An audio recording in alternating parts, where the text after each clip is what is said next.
రాష్ట్రంలో విద్యార్థులకు fee reimbursement బకాయిల గురించి మాజీ మంత్రులు తలసాని శ్రీనివాస్ యాదవ్, సబితా ఇంద్రారెడ్డి స్పందించారు. కాంగ్రెస్ పార్టీ ఎన్నికలకు ముందు యూత్ డిక్లరేషన్ ని ప్రకటించిందని తెలిపారు. ఇంతవరకు జాబ్ క్యాలెండర్ ని ఎందుకు విడుదల చేయడం లేదని ప్రశ్నించారు. ఈ నెల 30న తెలంగాణ భవన్లో కేటీఆర్ ఆధ్వర్యంలో సమావేశం ఏర్పాటు చేస్తున్నామని, ఆ రోజు సభకు సంబంధించిన పోస్టర్ రిలీజ్ డేట్ ప్రకటిస్తామన్నారు. సరూనగర్ స్టేడియంలో యువతతో భారీ సభ నిర్వహిస్తామని, సభ ద్వారా ప్రభుత్వానికి కనువిప్పు కలిగిస్తామన్నారు మాజీ మంత్రులు. యాక్షన్ తీసుకున్నారా, ఎక్కడైనా ఒక డైరెక్షన్ ఇచ్చినారంటే ఏమీ లేదు. ఏమనంటే సర్వరోగ నివారణ, విద్యాశాఖలో సర్వరోగ నివారణ ఏదంటే ఇంటిగ్రేటెడ్ స్కూల్స్ అంతే. ఇంకేమన్నా ఎక్కడన్నా రిప్లై వస్తుందా వాళ్ళ దగ్గర నుండి? అసలు స్కూల్ బిల్డింగ్సే లేనట్టు, అసలు ఇప్పుడే స్కూల్స్ కడుతున్నట్టు, దాని వెనకాల ఒక పెద్ద స్కామ్ చేసుకుంటూ, విద్యాశాఖ రివ్యూ అంటే ఎవరైనా మైక్ పట్టుకొని ఏం చెప్తున్నారు, ఇంటిగ్రేటెడ్ స్కూల్స్ అంటున్నారు.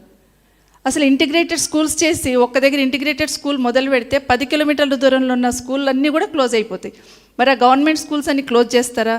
10 కిలోమీటర్ల రేడియస్లో బస్సు పెట్టేసి ట్రాన్స్పోర్టేషన్తో ఇంటిగ్రేటెడ్ స్కూల్కి తీసుకొస్తాం అంటున్నారు. మరి 10 కిలోమీటర్ల రేడియస్లో ఉన్న గ్రామాలలో ఉన్న స్కూళ్ళని ఏం చేస్తారు? మరి అక్కడ పిల్లల్ని అక్కడ స్కూల్ క్లోజ్ చేస్తారా?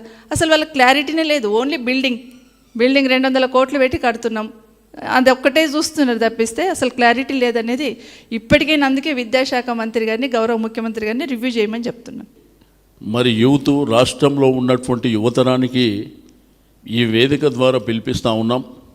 అదేవిధంగా ఫీజు రీయింబర్స్మెంట్ విషయంలో కూడా ఏ తల్లిదండ్రులు అయితే ఇబ్బంది పడుతున్నారో, ఏ పిల్లలైతే ఇబ్బంది పడుతున్నారో వాళ్ళకు కూడా మరి ఈ వేదిక ద్వారా మేము పిలిపిస్తూ ఉన్నాం. వచ్చే నెల డేటు ఈ 30 తారీఖు నాడు డిక్లేర్ చేస్తాం.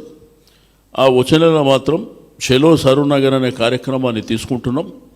తప్పకుండా ఈ ప్రభుత్వం మీద ఒత్తిడి పెంచి ఆ విద్యార్థులకు కానీ యువతరానికి కానీ మరి ఈ ప్రభుత్వం న్యాయం చేయకపోతే ఇక్కడ బయట కానివ్వండి, అసెంబ్లీలో కానివ్వండి, ఏ పద్ధతిలో ఒత్తిడి చేయాలనో దాన్ని పూర్తి స్థాయిలో చేస్తామని చెప్పి నేను ఈ సందర్భంగా తెలియజేస్తూ ఉన్నాను.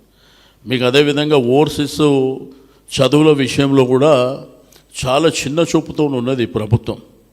ఎందుకంటే ఆ రోజు కేసీఆర్ గారు అద్భుతంగా స్కూల్ ఎడ్యుకేషన్, ప్రైమరీ ఎడ్యుకేషన్ నుంచి తీసుకుంటే గురుకుల పాఠశాలల వరకు, ఇంజనీరింగ్ కానివ్వండి, డిగ్రీ